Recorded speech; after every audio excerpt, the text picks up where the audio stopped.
Hi friends, നമ്മൾ ഇന്ന് നോക്കാൻ പോകുന്നത് PSC പോലെയുള്ള മത്സര പരീക്ഷയ്ക്ക് ഉപകരിക്കുന്ന ഒരു ഭാഗമാണ്. അടുത്തിടെ ഏറെ ചർച്ച ചെയ്യപ്പെട്ട ഒരു ഇന്ത്യൻ ചലച്ചിത്രം.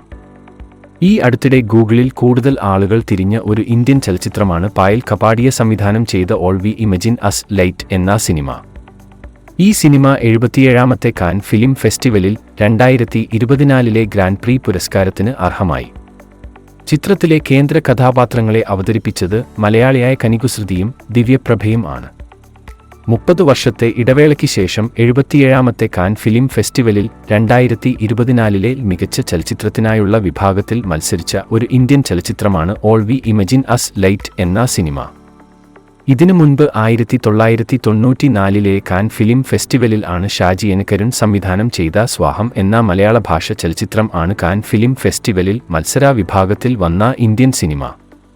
കൂടാതെ 2021 പായൽ കപാടിയയുടെ a night of knowing nothing എന്ന ഡോക്യുമെന്ററി ചിത്രത്തിന് കാൻ ഫിലിം ഫെസ്റ്റിവലിൽ മികച്ച ഡോക്യുമെന്ററിക്കുള്ള ഗോൾഡൻ ഐ ബഹുമതി ലഭിച്ചിരുന്നു.